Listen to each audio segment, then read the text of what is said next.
La charla que voy a dar va a ser sobre UX UI para Game Jams. Más que nada van a ser principios básicos, ahí voy a mostrar una agendita más o menos de la charla, cómo va a ser, porque hay varios puntos a tocar. Antes que nada me voy a presentar, me dicen Aye, en general hace varios años que soy UX designer, estudié comunicación social, así que tengo un poquito de todo. Y soy profesora actualmente de la especialización en Game UX de Docta Visual Arts Academy, como mencioné recién. Cualquier cosita es un curso para personas que tienen conocimientos en UX UI y quisieran insertarse en el mundo de videojuegos, para especializarse, y tienen un poco de teoría de game design y también de UX para ya empezar a trabajar y a producir sus propios contenidos para su portfolio personal. Y a su vez trabajo en Trick Studios en un proyecto de un juego que se llama Stumble Guys, que es un juego de mobile que está en muchos lados y lo juegan muchos niños. Trabajo solo como UX designer. Eso es como mi particularidad, es que soy un perfil que solo hace UX design. Si bien esta charla va a ser sobre UX UI, porque vamos a hablar de principios de diseño UI también aplicados a cualquier juego. La agenda de la charla más o menos va a estar organizada en: primero vamos a hablar de las definiciones y los roles en una game jam del UX UI, porque entiendo que en este tipo de eventos va a haber capaz otras personas incorporándose en lo que es experiencia de jugador. No vamos a tener capaz una sola especializada, sino que puede haber diferentes roles que colaboren a que la UX sea buena, que es la idea, ¿no? Después vamos a hablar del Player Journey, que son como estas instancias de la experiencia de juego que hay que tener en cuenta y que se aplica, si bien hay mucho más grandes escalas después de una Game Jam, vamos a hablar particularmente de las que nos compete para que puedan producir rápido y entregar un juego que sea disfrutable y entendible y accesible. Después vamos a hablar de usabilidad, diseño UI, de principios de diseño aplicados a cualquier juego y algunas buenas prácticas y tips para seguir construyendo experiencias. En general yo quiero siempre hacer la distinción entre UX y UI porque a veces se tiene esta mala concepción de que no se puede hacer UX sin hacer UI, o que no pueden ir por caminos separados de personas separadas, ¿no? Que analicen cada área diferente. Entonces vamos a hablar de cada una de estas disciplinas. El UX, más que nada cuando hablamos de UX, de User Experience, esa es la abreviatura de ese término, es como el jugador entiende, navega y siente el juego en cada instancia. Y la UI son los elementos visuales o la interactividad gráfica, me gusta decir, porque tal vez no es solamente una interfaz que usamos para hacer esta experiencia inmersiva, como por ejemplo botones, menús, inventarios, barras de vida. Entonces, como una frase que a mí me gusta decir es que una buena UX hace que el jugador no se sienta perdido o frustrado, y la UI se convierte en el apoyo que facilita la inmersión a esa experiencia planteada, ¿no? A esa experiencia que tenemos de expectativa. Una sin la otra necesitan sí o sí estar acompañadas, ¿no? Una UI no puede no puede estar por sí sola sin una experiencia pensada, y la experiencia que ideal nuestra siempre va a tener que estar acompañada de elementos de interactividad gráfica de algún tipo. Entonces ahí es cuando se acompañan y se apoyan. Ahora, en los roles en una game jam en general, suele pasar que no tienen una persona que haga UX UI específicamente. Entonces la idea de esta charla es poder darles los principios teóricos para que ya sea un rol generalista que haga UX UI y se anime y lo pueda llevar adelante, o si no, roles mixtos, que es cuando, por ejemplo, un game designer se encarga de la investigación y de plantear un flow de interacciones para después la persona que es artista pueda hacerle UI y plantee los wireframes y la arquitectura de la pantalla para integrarla después en el juego. Ambos roles sí o sí tienen que supervisar la experiencia. Entonces, acá pongo, por ejemplo, estos 4 roles son los que como más específicos que suele haber en el área de UX UI, más allá de una game jam, como más en general. Hay UX design, que se encargan específicamente de hacer estas investigaciones, de hacer flow de interacciones, junto con, pero que lo hace más de una forma más generalista, ¿no? No se especifica tanto en metodologías de investigación, sino que son más investigaciones de escritorio, hace todo lo que es patrones de diseño de control, de acceso, y se fija de hacer una arquitectura de una pantalla, y de ahí, a partir de ahí, le agrega las capas de fidelidad de arte encima con la persona de UI. El UX Researcher es más de investigación relacionado a problemas y objetivos que se tengan de investigación dentro de un proyecto para una parte específica, lo que sea. Y después tenemos los UI que pueden ser designer o artistas, más que nada porque hay artistas que hacen UI que son muy complejas o que por ahí estamos hablando de un juego que es más realista en su arte, entonces necesita iconografías, texturas o personajes y partes de la interfaz que superan el trabajo por ahí vectorial que una persona de UI design suele hacer cuando se trata de barras, menúes o botones. Va más allá de eso y necesita una capa de arte, y por eso hay UI artist. Puede pasar eso, de que un artista de repente esté en el grupo de la Game Jam y decida ocupar el rol de UI UX y no le quede otra que hacer botones e interfaces. ¿Qué pasa en ese caso? No vamos a dejarle el peso completo de la experiencia al artista, sino que el game designer va a ser quien se apoye en ese artista para hacer una entrega buena de experiencia, pero cuando arme el sistema propio del juego, del core loop del juego, el game designer va también que tener que pensar cómo se introduce ese sistema a los jugadores. Y ahí es cuando entran estas reglas que voy a dar en la charla hoy, para que entre ambas partes se puedan complementar y sacar un buen resultado del juego, en caso de que no haya una persona dedicada a la UX. Antes que nada de comenzar a diseñar pantallas, es importante que entiendan cómo es el flujo de acciones y de decisiones que tanto el jugador como el juego tiene. Esto entonces va a dar más visibilidad al sistema que están planteando. Yo, por ejemplo, acá doy un flow. Siempre lo que recomiendo es comenzar desde el loop principal del juego y empezar a añadirle interacciones y respuestas específicas después a medida que lo van desarrollando y agrandando la idea, pero siempre considerando el loop principal. Este, por ejemplo, es un flow que suelo dar de ejemplo en el curso de Game UX sobre un prototipo que tiene la academia de un brawler, de un juego brawler que se llama Garden Rumble, donde si leen el flow, se lee de la forma que inicia una batalla en un campo, en un nivel de un mapa, en este caso es un sitio, un nivel redondo, donde están 4 jugadores y comienzan un combate. Entonces, el combate acá, en el flow, lo que hago es mostrar las respuestas de estos escenarios, ¿no? Entonces, inicia la batalla, está el combate, y en el combate pasan dos cosas que no son entre sí, pueden convivir, ¿no? Que el jugador puede recibir daño o hacer daño, y también hay un cambio de clima ahí que sucede, porque bueno, es un prototipo que estaba hecho y pensado de esa forma. Entonces hay ahí como unos VFX que afectan el mapa, que en este caso los pongo como algo secundario y me concentro en el loop principal de combate con otros jugadores, donde me pregunto, ¿el jugador recibe daño? Sí, hay un feedback de que pierdo vida, y si muero, pierdo la partida. Si no muero, sigo en el combate. Si el jugador no recibe daño, entonces significa de que hace daño a otro jugador. Sí, entonces el enemigo pierde vida. Si los elimina todos, gana la partida, y si no, empieza el combate nuevamente. Este es el loop que hasta que no gana o pierde, se sigue repitiendo dentro del juego.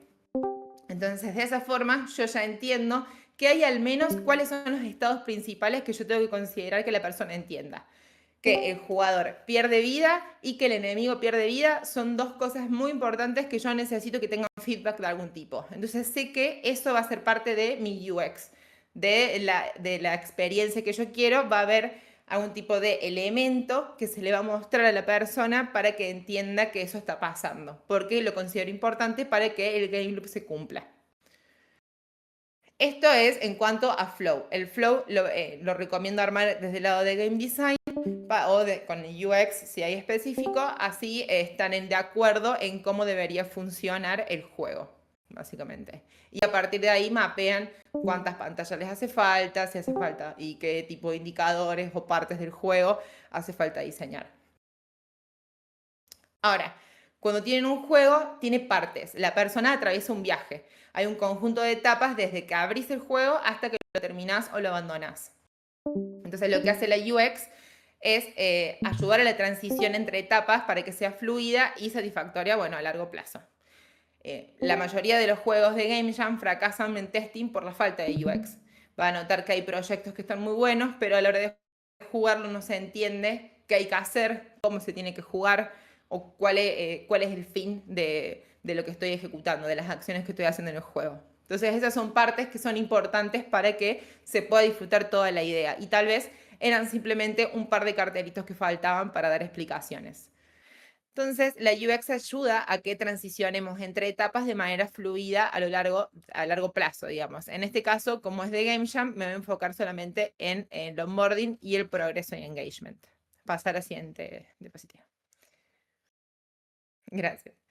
El onboarding entonces es el momento inicial donde aprendemos lo básico, introducimos el game word que planteamos. Tiene que ser simple de entender, intuitivo y contextual para que evitemos la carga cognitiva. Carga cognitiva es un término que uso mucho cuando hablamos de UX porque tenemos que evitar que el jugador se sienta sobrecargado de información. Entonces se va introduciendo de a poco y es por eso que hablamos siempre del onboarding, de los tutoriales, del FTUE, el First Time User Experience, que también se le dice.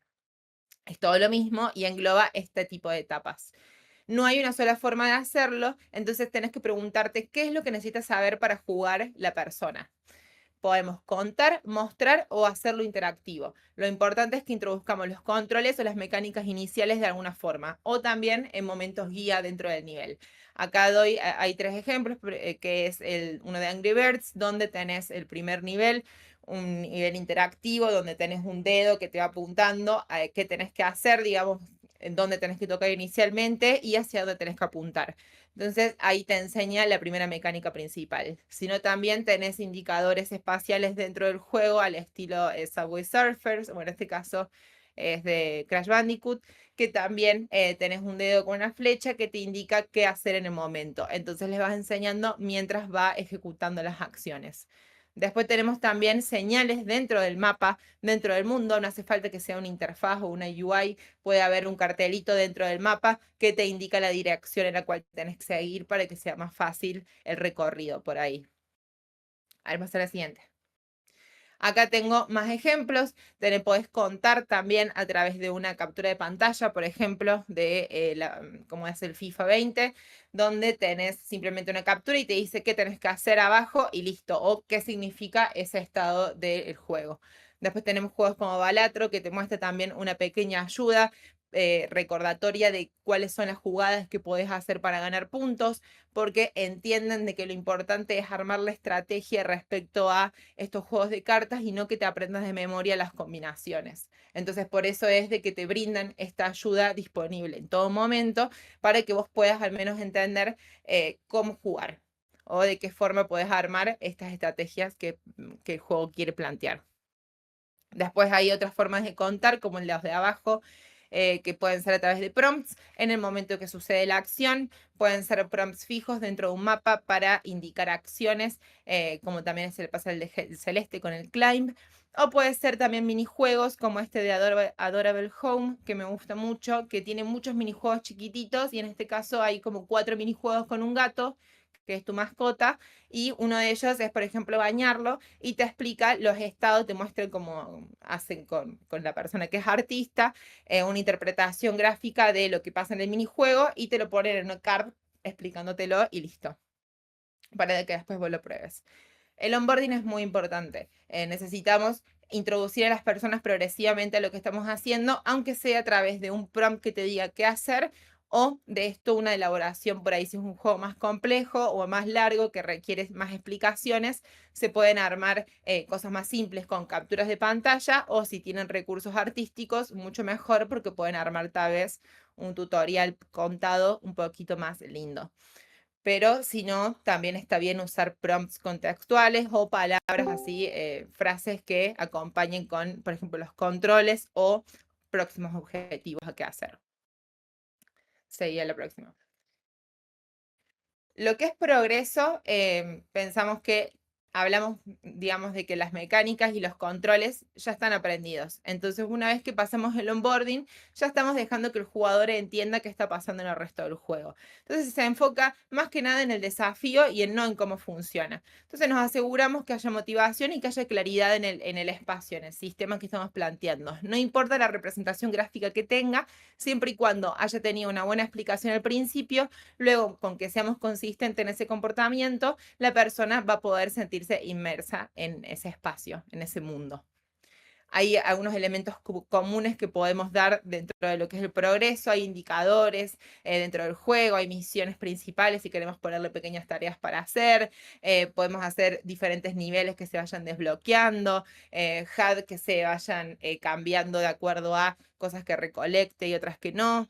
Acá pongo varios ejemplos de que uno puede hacer representaciones gráficas de justamente las mecánicas o de los controles o de lo que está sucediendo a tu alrededor, ya sea con una UI no diegética, una UI que sea con pura interfaz y te diga qué botones apretar o te diga el estado, por ejemplo, nunca perdiendo, siempre concentrándose también en la identidad del juego y en las sensaciones que transmite, te da suficiente información sobre, por ejemplo, poderes que tenés habilitados o cuánta vida tenés, qué personaje sos. Entonces, de esa forma tenés contexto de dónde estás posicionado y qué tenés que hacer.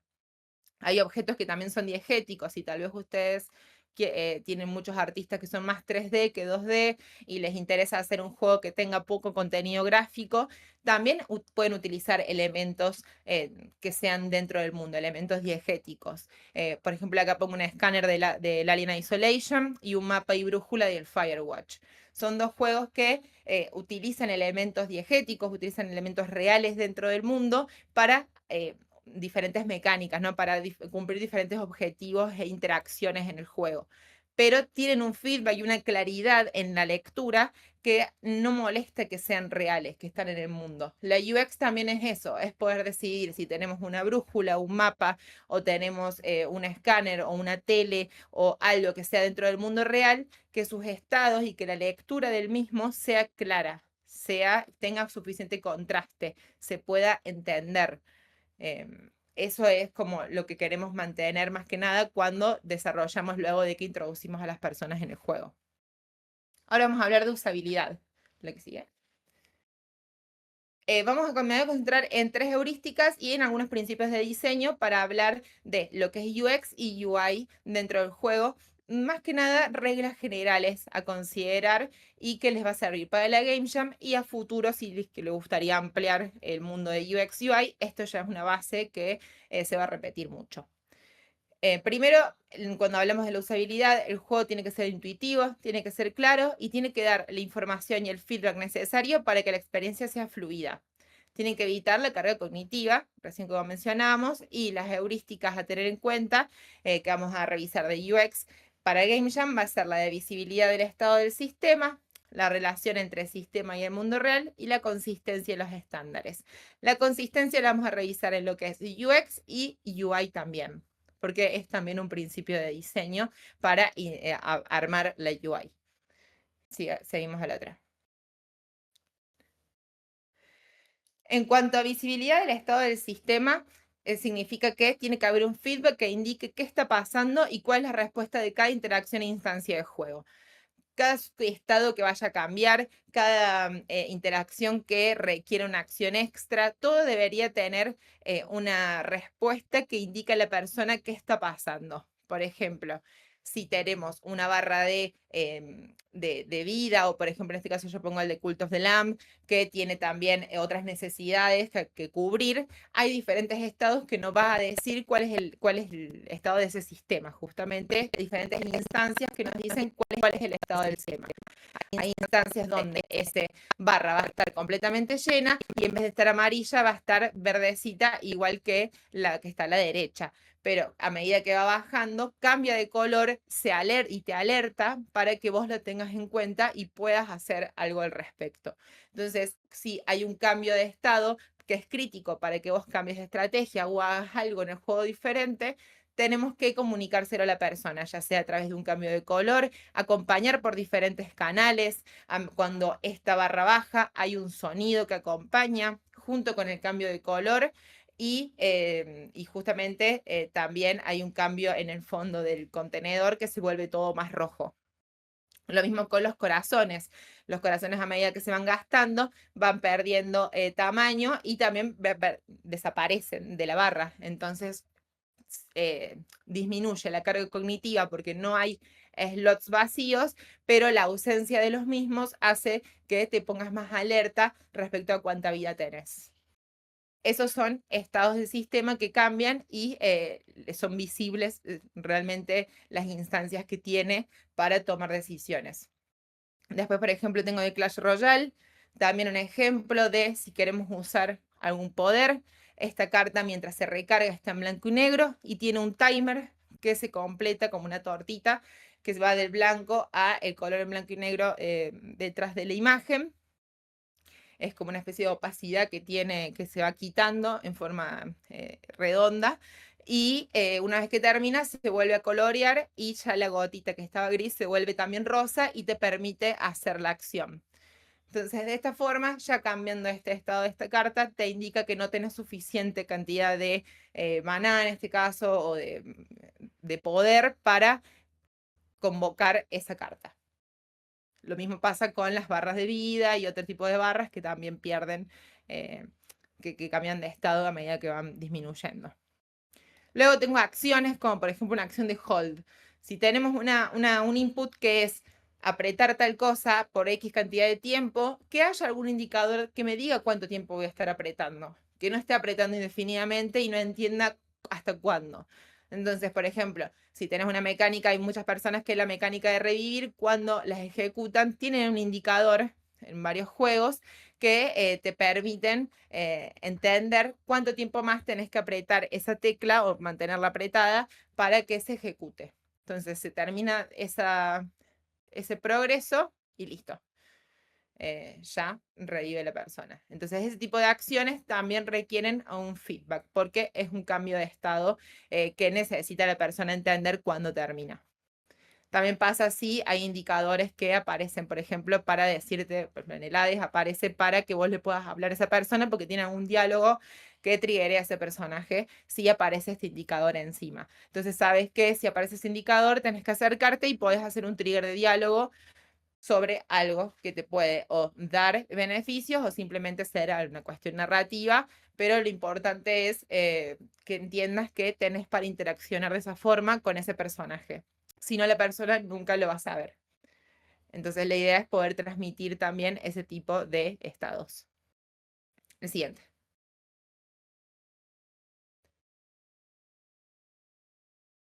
La relación entre el sistema y el mundo real refiere a que nosotros desde la experiencia queremos que haya convenciones del mundo real que nos ayuden a reducir cierta carga cognitiva y nos dé lugar a nuevos aprendizajes propios. La carga cognitiva no siempre se refiere a la cantidad de información que hay en pantalla, sino también a cuánto tiene que aprender y recordar la persona.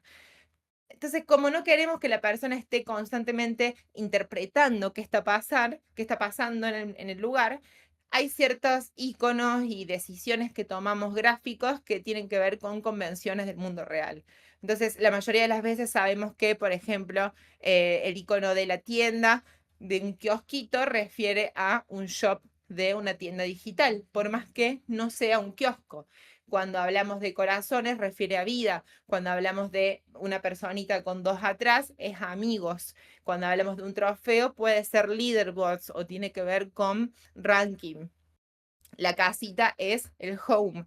Esos son iconos que refieren a una convención del mundo real que en realidad con el videojuego no tienen nada que ver, pero se ponen para justamente evitar que la persona tenga que volver a aprender qué refiere cada icono con categorías que simplemente ya pueden ahorrarse con estas convenciones.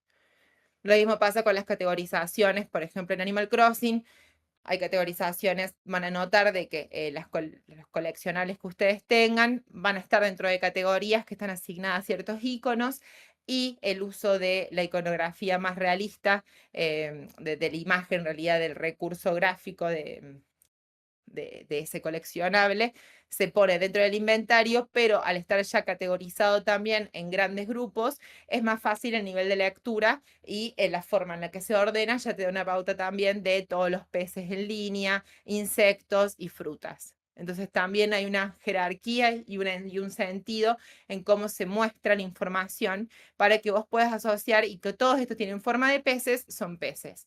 Estos ya sé que son insectos porque se asemejan a las formas de los insectos en mi vida real. Lo mismo con las categorías generales que las cuales los agrupan.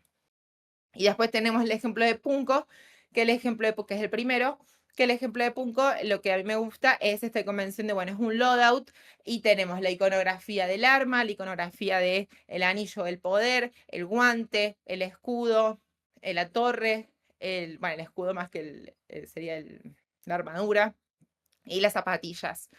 Y cada uno de esos, esa iconografía se repite a lo largo de la lista, aparte de los colores clásicos de rarezas, que eso es otro tipo de convención, tal vez no tanto del mundo real, pero sí un patrón de que se repite en varios juegos y que por ahí este juego utiliza los mismos colores. Y también habla de la iconografía, ¿no?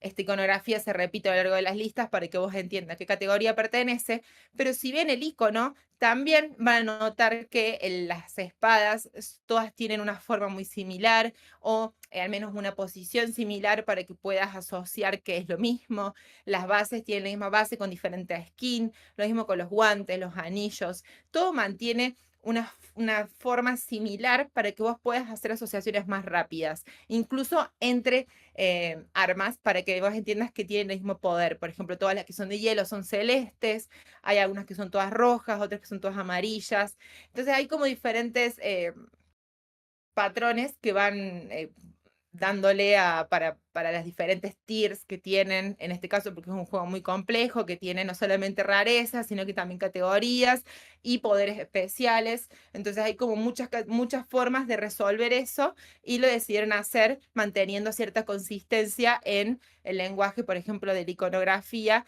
ya asemeja a un sistema que conocemos y a elementos que conocemos de otros juegos, y por eso es de que acá es tan fácil el traspaso de la elección de los mismos.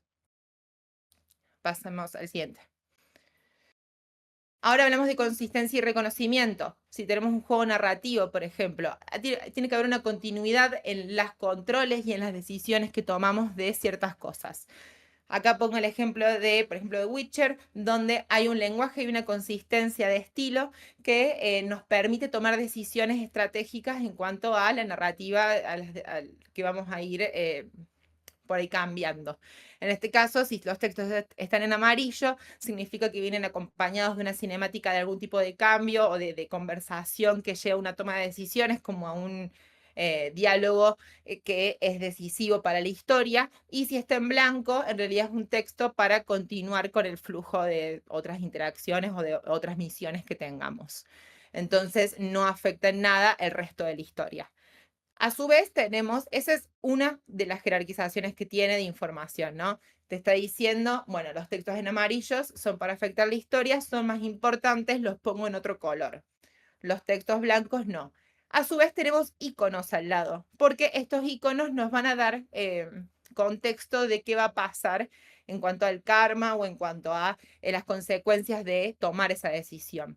Hay iconos relacionados a Witcher, por ejemplo, que es más el triangular, otro que está relacionado a terminar la conversación con la persona, que es este que tiene el icono con la cruz, que directamente, en este caso, hay uno, por ejemplo, que no afecta en nada, que puede ser, por ejemplo, con un comerciante, cuando cortas la conversación, va a tener ese icono, pero puede ser que si esté en un diálogo importante, en un punto narrativo importante, el terminar la conversación tenga consecuencias negativas o de otro estilo.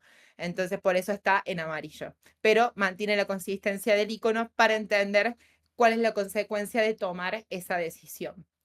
Entonces, puede ser de esa forma lo resuelve un juego narrativo, pero la consistencia de estándares también se tiene que ver en juegos, por ejemplo, en un Mario, vas a encontrar que ciertos bloques vas a poder saltarlos o romperlos si está en cierto estado, por ejemplo. Si tomas el hongo y creces, vas a poder romper ladrillos, mientras estás chiquito no. Y eso es algo consistente a lo largo del juego, mientras mantenga ese estado, ese ladrillo.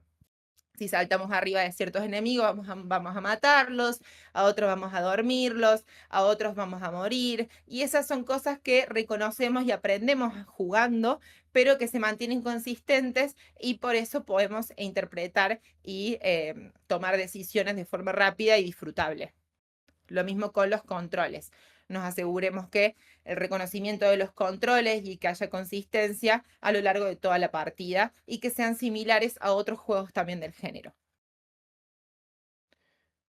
Al siguiente. Entonces, si empezamos a aplicar las heurísticas desde la primera instancia, nos podemos hacer yo digo que hay un checklist de rápido para empezar a trabajar en UX UI del juego. Hay que preguntarnos cómo estamos visibilizando las interacciones del jugador. Entonces, nos hacemos preguntas. ¿Sabe qué tiene que hacer?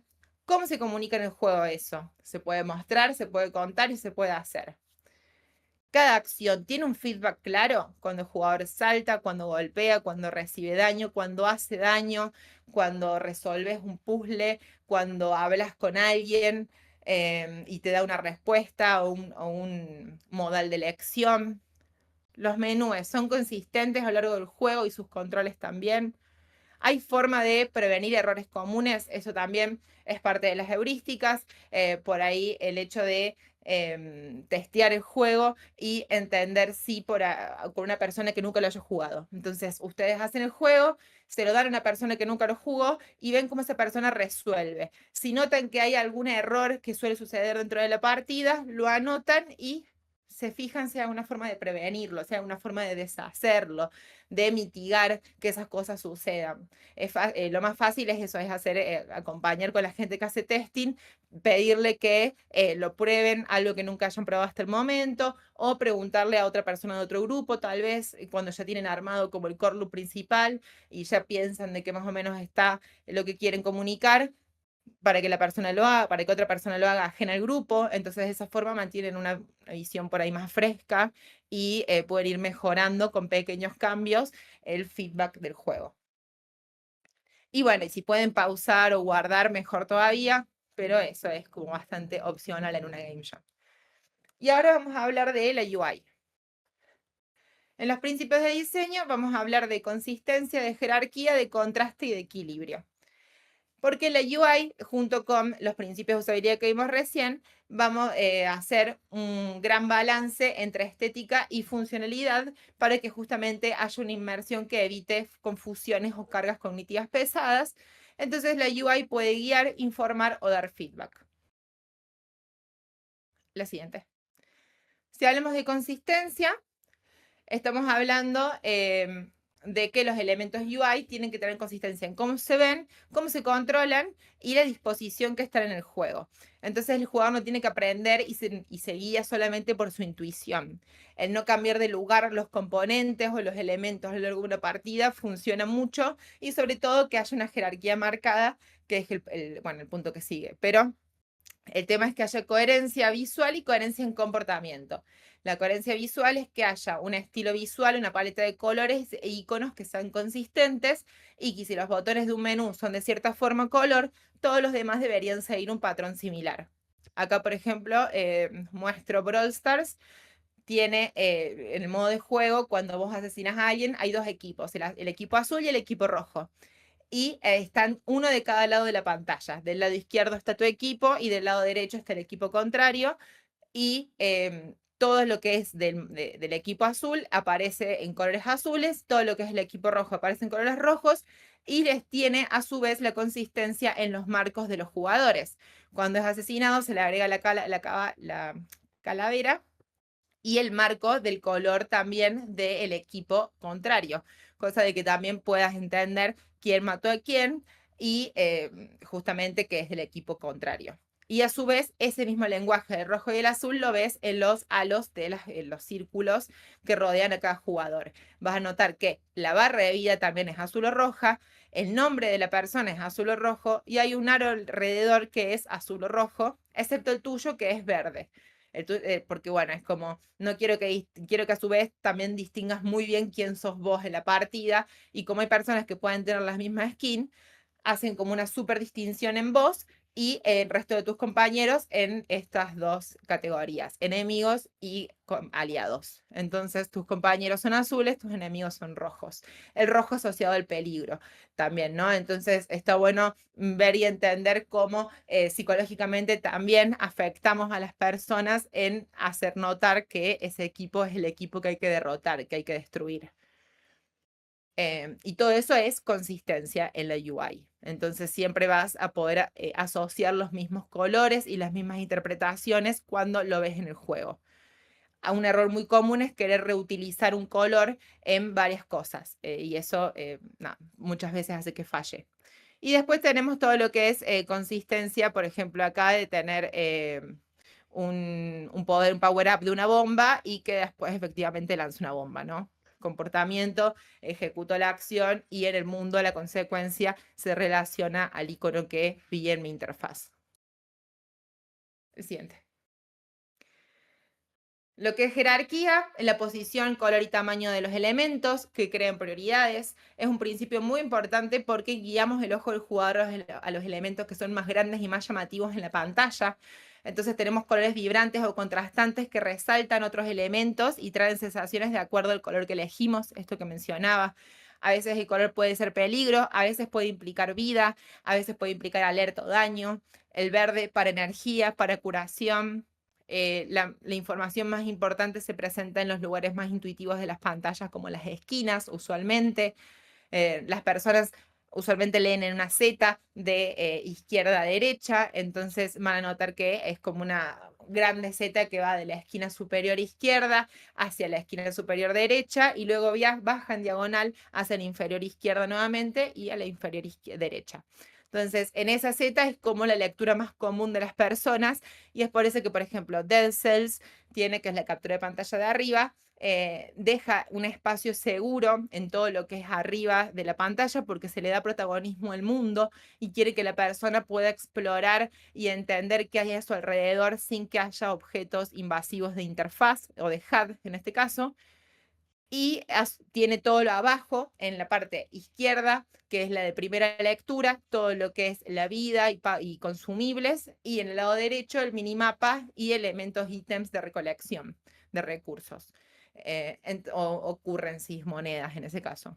Entonces, de esa forma, establece una jerarquía de que en una grilla, si uno ve la grilla, la gran parte de la pantalla está ocupada por el mundo, que es lo que más importancia va a tener, a su vez que tiene mucho más aire para que se puedan leer las interacciones con el mundo, como por ejemplo ahí está el use, bien centrado en la pantalla, con un buen contraste y el resto de los elementos de jugabilidad están debajo, que también son lugares importantes de la pantalla, pero que ya da esa jerarquía visual de que en realidad lo que queremos es disfrutar los mapas, los niveles y usar el HUD como contexto para superarlo.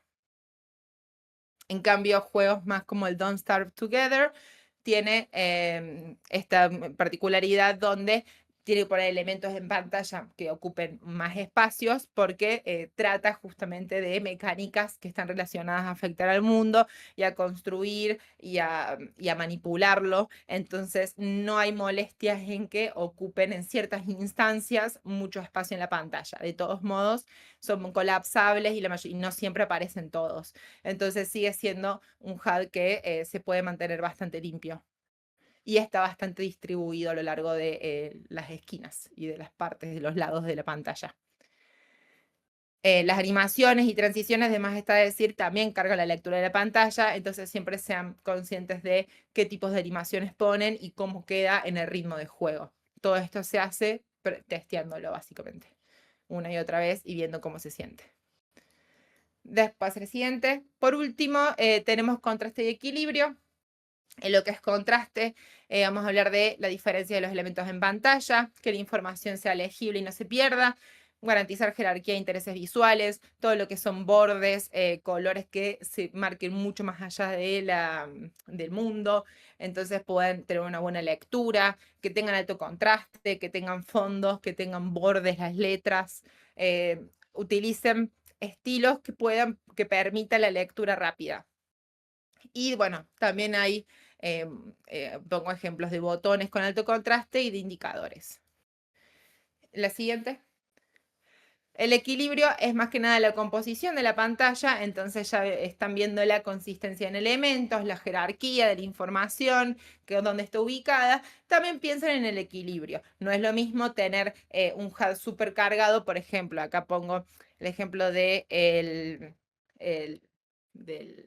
Ay, se me fue el nombre. Back 4 Blood, el primero, que tiene de cada lado del HUD diferentes cargas que forman un equilibrio porque tenés todas las de tus compañeros de un lado con los stats de vida y del otro tenés todos las diferentes armas y hotkeys, accesos rápidos a los elementos consumibles dentro del mundo que vas juntando. Entonces hay un equilibrio porque vos vas a poder concentrarte en ambos, siempre el de los jugadores con un peso más grande porque es un juego cooperativo. Entonces también tiene un poquito más de peso del lado izquierdo, pero el lado derecho siempre mantiene una simpleza minimalista que permite una lectura rápida de entender qué tenés a mano para utilizar. Lo mismo pasa si tienen inventario, si tienen loadouts, trabajen con las grillas, tiene que haber un equilibrio simétrico, hagan esto de, si por ejemplo acá esto de reflejar con una misma, tienen diferentes interfaces en la cual los slots, uno es redondo y el otro es cuadrado, pero la cantidad son la misma y están distribuidos en una forma similar, simétricamente, entonces las columnas que se generan tienen una sensación de equilibrio, te dan una sensación de equilibrio y no de desbalance, que es lo que puede hacer más ruido y te puede desconcentrar de las acciones principales que puedes realizar en la pantalla. La que sigue. Ya cerramos, me quedan dos cositas más para decir. Para hablar de color y estilo, limitamos la paleta, no más de 4 o 5 colores base en UI. Usen la forma, el color y la iconografía para transmitir información. No dependan de un solo color, no dependan de un solo canal para darle información. La acompañen con el mundo real para que sea más rápido de digerir. Los moodboards ayudan mucho a entender la estética y la identidad del juego, entonces cuando lo hagan con artistas para ver también cómo crear el mundo, pueden hacerlo para lo que es la UI y la UX, así entienden qué tipo de tipografías usan, qué estilos de contenedores y cuáles van a ser las diferentes guías que van a terminar armando y que se va a ver como algo así, tipo cajas de contenedores de diferentes tamaños, botones con diferentes estados, iconos y barras o cambios de colores, de estados, de lo que sea que tengan a mano. Después asegúrense, la siguiente. Asegúrense de mostrar siempre las instancias de los estados. Los componentes tienen instancias de cuando están en reposo, de cuando tienen foco, de cuando están activos o presionados, de cuando no están disponibles. Asegúrense de que cada una de esas instancias estén mapeadas con diferentes tipos de feedback. Sigan la coherencia y consistencia para entender esos estados de forma rápida. Identifiquen qué cambios tienen esos menús, esas barras, esos indicadores dentro del juego y a partir de ahí creen ese lenguaje bien diferenciable para que la persona no le queden dudas de qué está pasando.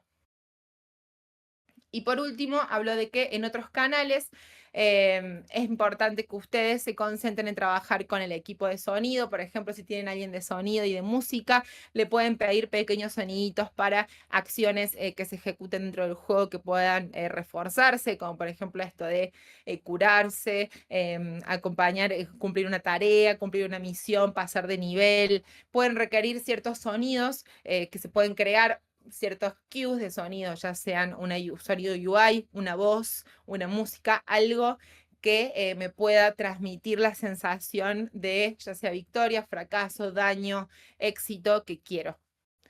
Y ahí también entran los hápticos y otros indicadores VFX, ¿no? El videojuego es una experiencia multisensorial y la UX también significa pensar en la experiencia más allá de la interfaz, pensar en cómo esos sonidos pueden indicar cambios de estado, cómo los feedback hápticos en caso de que hagan algo para consola o celular, pueden pensar en las vibraciones, esas pequeñas vibraciones que indican acciones y tengan cuidado con la sobrecarga sensorial porque, bueno, muchos estímulos juntos pueden agotar. A veces si tienen música y hay sonidos muy fuertes, expongan en un menú de pausa que es muy simple con los UI components que te da Unity ya mismo, lo pueden hacer y que el programador le ponga encima, aunque sea para el volumen general, para bajarlo y subirlo, mutearlo, desmutearlo, cosa de que la persona si quiere testear el juego y tal vez ese día no sé, no tiene ganas de escuchar la música, en vez de que tenga que hacer ajustes en su compu para hacerlo, lo puede hacer desde el juego mismo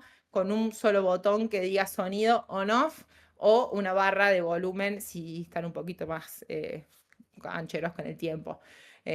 Pero la idea es que haya algún tipo de ajuste también ante esas, por ahí, efectos sensoriales que pueden abrumar. Y listo. La que sigue, bueno, queda para decir si hay alguna duda. Y los que les doy ahí son 4 links. Hay un link de Game UI Database, de Laws of UX e Interfacing Games. Estos dos primeros de Game UI Database y de Interfacing Games son links que les van a llevar a páginas con capturas de pantalla de muchos juegos. Lo importante es que ustedes tomen referencias, se inspiren y puedan también, por ahí si no están muy duchos, no están muy aceitados con la idea de hacer UX UI, puedan copiar componentes, comportamientos de otros juegos. De eso también se trata, de animarse a romper por ahí esquemas o de pensamientos que tienen respecto a ciertos comportamientos. Y si hay alguno que les gusta, un juego les gusta cómo funciona, pueden sacar capturas de acá y también inspirarse de otros juegos que ya existen y tal vez no conocían.